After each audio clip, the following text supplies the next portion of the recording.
Hobby, doing your own art. Business, hiring artists to do the art for you.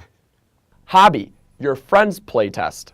Business, hire playtesters to test the game for you. Hobby, when I used to do the videos for this channel with the selfie stick, AKA my arm. Business, this show. Right now. Right now, right here, in this moment. Just do it. Welcome back to Game Dev Chats. I'm Ross Shabilsky, founder and CEO of D20 Studios. And I am Logan Erickson with the Geekwave. Today's topic, hobby to business. Ooh, nice. The ultimate transition, right? The ultimate transition. So this is a video for those of you out there that are aspiring game developers, enthusiasts.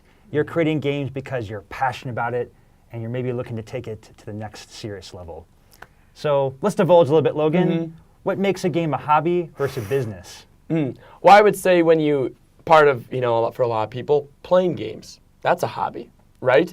That's some people, YouTubers, I guess, turn it into a business. But for the vast majority of us, we're playing them for entertainment, right? Absolutely. And fun. Absolutely. What would you say, Ross? Let's see some more things that would distinguish whether you're a hobbyist or a business. A hobbyist spends all of their time making the game. A hobbyist will ask their friends, hey, this is a really cool thing I'm working on. Do you want to come help me? Right? A business person is going to look at it and go, all right, I've got a lot of work to do here beyond just the game. And they maybe spend less than half of their time actually making the game. The other half of that time is spent planning schedules, planning budgets, going out and seeking other developers to help you. This is typically not your friends, but people that have industry experience, something that can add value. A business person is looking to pay people, looking to get signed contracts, like agreements in place, because that's what's going to ultimately lead to a common understanding of what's expected to be accomplished, get everyone on the same page, establish ownership of the work and the business and the roles and responsibilities. Passion people are merely seeking to have fun, further their enjoyment. For them, it's about the act of creation. It's not about the money and sustainability. Okay, I have an interesting question for you, Ross. How do you distinguish between a passion project and a hobby project? Ooh, that's a good distinction. How would you? Because I see you are an extremely passionate person, right? And I would say like Hero Mages is a passion project. Absolutely. Would I be correct in saying that? Absolutely. But I don't think it's a hobby project. Interesting. So maybe to quantify it further, I'd say what makes a hobby is something that you do for yourself. Okay. Right? Innately, it's something that fulfills desire. It's a pastime, right?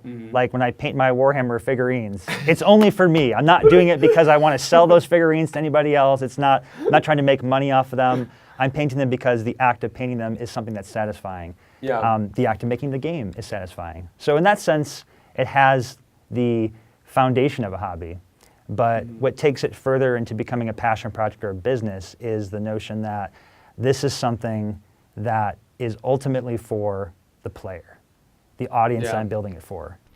So I think, for myself at least, I always made games as a hobby. And I never really, I think kind of a lot of people start out as making games for a hobby and then they have that realization that, wait a second, this is something I could actually do.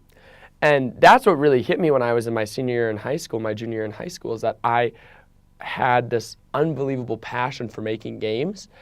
And I just been doing this on the side in addition to my schoolwork, in addition to the theater that I did and stuff like that and my other extracurriculars. But once I realized that this was actually a viable career choice, it flipped me a little bit on my head, right? And when I then got into college, what really has been the big change for me is that now like I kind of mentioned earlier, I finish projects, right? There's a lot of angles. It's not just making a board game and then just, making out of cardboard and just kind of leaving it on the shelf and never touching it again, even though it may still not be balanced and have issues. But now I'm actually working towards completing specific goals and having finished products in the end. And I think really the best way to start making games is doing it as a hobby and then transitioning into doing it as a full-time profession or passion. Do you have any final thoughts on that, Mr. Shabilsky? As always, dream big, follow your passion.